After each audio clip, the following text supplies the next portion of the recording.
Hi, everyone. I hope you're all doing well and you had a good Labor Day weekend. This will be my first lecture for the class, and today it'll be somewhat short and sweet. You only had one chapter this week, so it shouldn't be too long. But before we get started for chapter 1 from the Sorrells textbook, I want to give you just a few pieces of feedback from your first couple of assignments that you've had. So first of all, you all did great with your introduction videos. I really did enjoy watching them all and getting to know you all. This is the first time I've done something like that for an online class, and it helped me feel a little bit more connected to you, and I'm hoping that you're watching these videos from your classmates and for me to feel a little bit of that connection. As some of you said, actually, when we think about communicating online, some things can get misunderstood in that online communication without having things like nonverbal cues and even the tone of someone's voice. So these videos or even audio recordings can be really important to help people understand what you're trying to say, especially when we're talking about difficult issues in the future. We haven't really gotten to them yet, but they're coming up pretty soon. So I wanted to make sure that you got that feedback. I also want to remind you all that you should be commenting on the participation point posts to 2 of your classmates. I think this week's post, there's a reminder there because that's actually part of the activity. But something else that's important is you don't have to respond to the reading posts.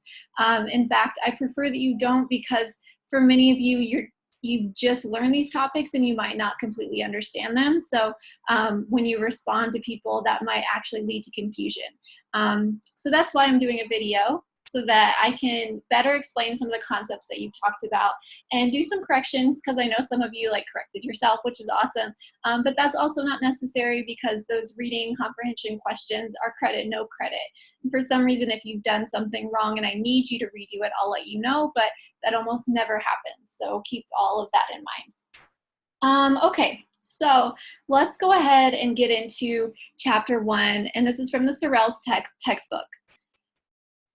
So here we go. So today's goals, and this is what I usually start with, so I'll always sort of have this list. And I think in the online class, I'm just going to use the questions that I've asked you to answer to guide my goals, so that you can better sort of navigate what I have to say. So I'll talk about the definitions of culture, I'll talk about standpoint theory and some of the other reasons why intercultural communication is necessary, and then finally we'll talk about the intercultural praxis. So that's the plan. I will go through these somewhat quickly, only because I know you've already read them, but I will say that if you have questions, please email me. I'm happy to explain in more detail. We can meet online, or I can explain through email, so please do that. I can only do so much through video. All right, so let's go ahead and move to, first of all, just sort of talking about culture generally. So in a face-to-face class, what I normally do is we sort of throw out all of these different definitions of culture. What that conversation evolves into is that culture is a really complicated thing, right? So traditionally we think of culture as something like shared beliefs, shared values, things that we do together, right? And so what I want you to focus on instead is I want you to focus on the 3 different ways that the textbook defines culture. Okay, so don't worry about the high culture versus low culture, which is what you see here. That's less important, especially for now. It's more important that you see that there's different ways of viewing culture. So the first way, and many of you got this right, but a few of you sort of said high context versus low context culture. You had different ways of navigating things. But the first definition of culture is the anthropological view, and that says that culture is a site of shared meaning. So to sort of expand on this, this is the traditional notion of culture. This is the one that you've probably been taught your whole life. Think about this as we work together in order to receive these shared meanings, right? So we make sense of things by looking around us and sort of saying, okay, my mother did this and she didn't get in trouble, so I'm going to try to do this. Right? And if you get in trouble, then you're probably not going to do it again, at least not until you're an adult. But we also look around, the anthropological definition would sort of look at how we understand what a chair is or how we understand what a table is. All of these things we learn by observing other people. I didn't necessarily need someone to tell me that this is a chair and you need to sit into it. Right? So this is a really basic level understanding, but something that's really important for all of these definitions is to recognize that you learn culture in groups, right? So you cannot learn culture by yourself. You have to be doing this together, right? And as you do all of these things together, you don't just learn what these objects are, you learn what things like values are, right? So what is important to your particular culture. You learn that stuff by maybe recognizing whether you go to church or not, right? So some of us grew up in families where that was relatively normal and others of us did not, right? And so that sort of shows you that culturally that may or may not be important to you, right? So hopefully that is a pretty basic understanding of anthropological culture, and hopefully most of you are familiar with that already. Another good example of this is like how we learn to understand the color red, right? So if someone grew up in the United States, the color red would mean something like stop, right? Or danger. It might also mean love, right? But if you maybe live in different other parts of the world, this can symbolize things like good luck. It might be the color of your wedding dress, right? Which I think in the United States, many of us are like, whoa, a red wedding dress, right? But that's normal in other parts of the world, right? And even in certain cultures here in the United States. So this is just one basic way of thinking about how the anthropological definition works. So I want to move forward and I want to get to the cultural studies perspective. So this particular perspective is more complicated than the anthropological definition, and this is probably one that many of you haven't heard about before. So I put simply here that the cultural studies view sees culture as a site of contested meaning. So that's sort of a complicated way of saying that cultural studies, that perspective looks at culture as something that's sort of people are always clashing with each other, both inside cultures as well as like when 2 or 3 cultures come together, right? And so what they're trying to look at is like, what do those clashes do for understanding of the world, right? And I'll give you an example in just a second, but this particular perspective, the textbook uses heavily throughout, right? The other really important term here is hegemony. And this is pronounced in a couple of different ways, but I typically say hegemony. Sometimes I go back and forth. But think about this as you being controlled, but you consenting to that control. So a good example of this is, like I think about when gay marriage was passed by the federal, or well, not passed by the federal government, but the Supreme Court said that gay marriage should be legal throughout the United States, right?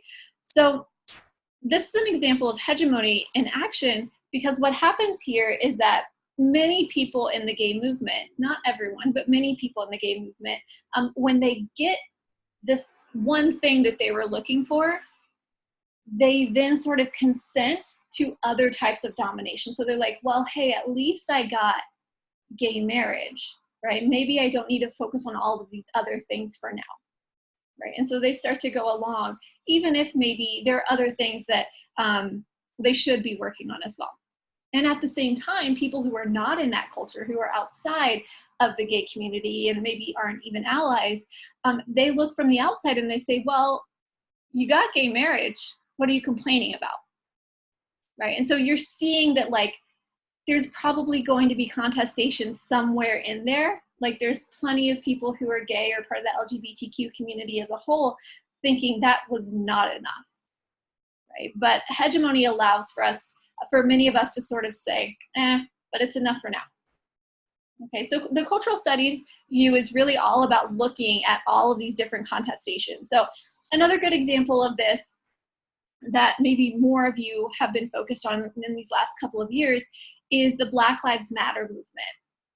So for many people who, like if you grew up in a small town like me, especially a small town in Indiana where I'm from, where 99.9% of the people there were white, right? you probably didn't see how Black Lives Matter, or how Black lives maybe didn't matter, right? You didn't see the mistreatment of certain Black lives by the police, but also by like the school system, right? By anyone in power. You didn't have to witness that, right? And so you might have a harder time understanding or empathizing with someone who's in the Black Lives Matter movement, right? And so then there's going to be this contestation, even though both of you are in this big American culture. And so this is what the cultural studies perspective will look like. They don't necessarily think that there needs to be a resolution. They're more interested in like the engagement. Okay, and then the final one, the globalization view. This one is also really popular in the textbook, and it sort of stems out of the cultural studies view. It's a little more specific. So this perspective sees or looks at how culture might be a resource. And so this can be positive and negative. So I've used like all of these different words here, like how culture is conceptualized, exploited, experienced, and mobilized, right? So, you know, words like exploited makes it sound like culture is taken from one place and then sort of used to the advantage of another, right? So that's a problem. But sometimes a culture can just be mobilized from one to another, and they're not necessarily being exploited. The globalization view is sort of looking at all of those things.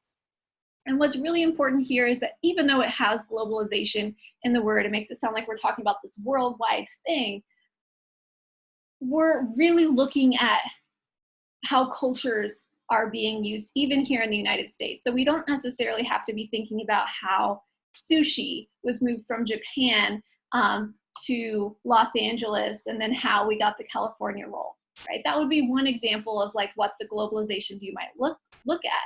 But we could also look at how the burrito moved from California to my home state of Indiana and how that shifted, right? And whether there was exploitation in that process. All of these things are things that the globalization perspective would look at. And the example I usually use in class is to sort of get off of like the ethnicity or like the regional.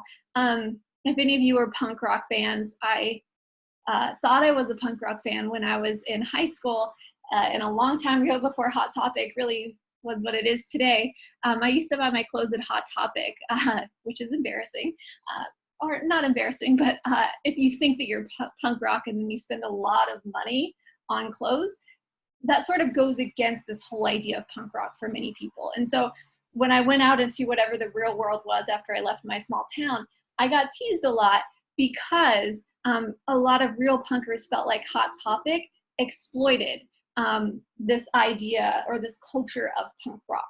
And so I've used this example to show you that it's not just about ethnicity. It can be about a style of music, right? Or it can be maybe even a film style, food, et cetera, et cetera, et cetera. Okay, so hopefully you understand those three different types. And if you got it wrong, that's all right. Just make sure you correct that and sort of understand it as you start to write about stuff for the response papers. All right, so the next thing I want to do is there's some components that your textbook talks about. And I really want to focus in on standpoint theory, but positionality is important for standpoint theory. So when we're talking about positionality, we're talking about the place that you exist in society, depending on things like your class, your ethnicity, the region you grew up in, etc. The list could go on and on and on, right? So positionality is about where you stand. Standpoint theory is about valuing the perspectives of those who stand at all of these different places, right? So standpoint theory assumes that people who have different positionalities are going to see the world in different ways. And what they hope to do is they hope to hear from all of these different standpoints. It doesn't necessarily mean that they have to agree with the standpoints, but it does mean that they should value listening to them, right? And that helps them sort of better understand their own perspective. And to sort of tie in with this, there's this term called ethnocentrism that I think if you don't value other standpoints, you can sort of fall into. So originally ethnocentrism was linked to ethnicity. So you thought everyone in your ethnicity was the best, right? And so everyone else was not the best. But we can think about this as not just with ethnicity.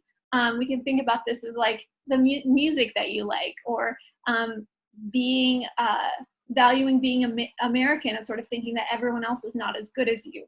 All of those are ways of thinking about ethnocentrism. And if I haven't made it clear, ethnocentrism, according to your book, is a bad thing, right? So you should value the place that you come from. You should value the music that you like, but you should also value learning from other perspectives. You should try to work against ethnocentrism. All right, and then, so the final thing I want to do is I want to make sure that I walk you through the intercultural praxis. This is something that's going to come up throughout the rest of the semester, so this is not going to be the last time you hear about this. But the intercultural praxis has 6 different parts, as you can see. And a lot of these are self-explanatory, like action is one of those that, like, you take all of this stuff and then you put it into action. But I want to start actually with the way that the book sort of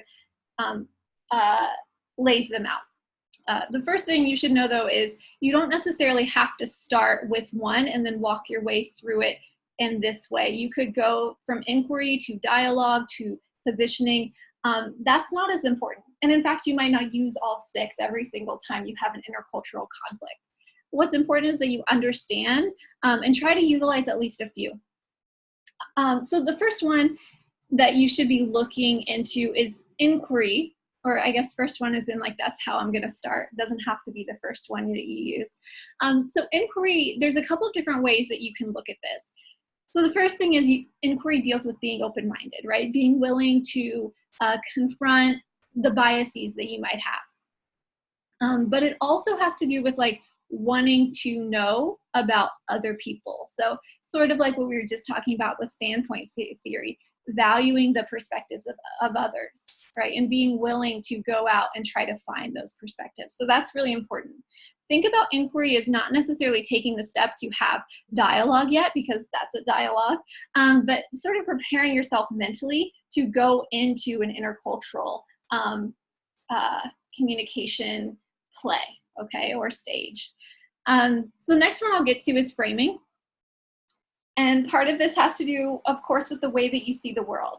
So on one layer, when you're talking about framing, you're talking about the fact that you are probably going to have blind spots. So if you wear glasses, you sort of understand this even more, because I like physically have blind spots. There are things that like my frames don't allow me to see. But think about this as like your standpoint sometimes prevents you from seeing or empathizing the standpoints of others. So that's one layer of framing. The second layer of framing has to do with like how you look at an issue.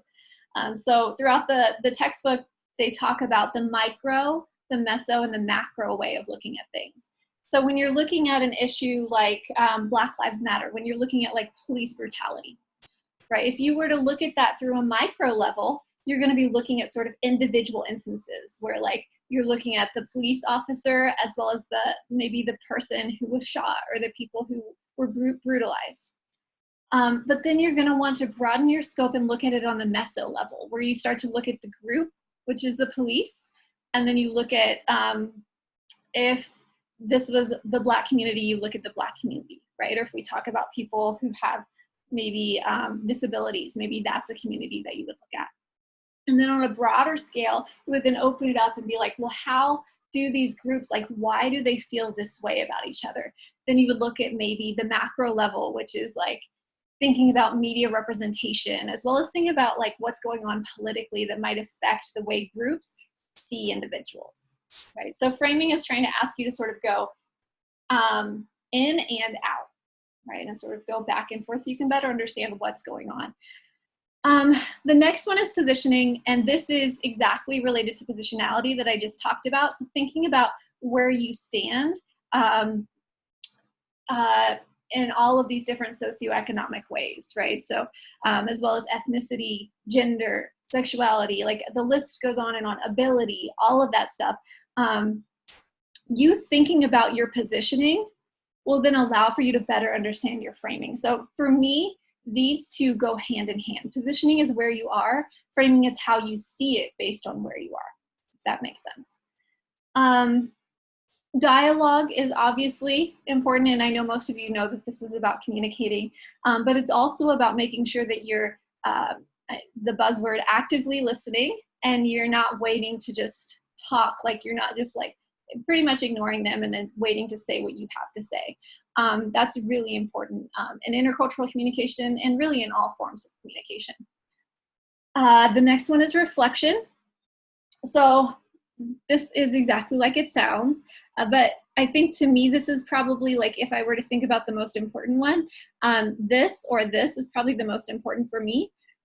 Reflection allows for you to think about what went right and what went wrong in some sort of intercultural conflict. So I think it's really especially important to think about the things that are right, because I think so many of us focus on the things that are wrong, because I think we can learn those lessons from doing things right as well.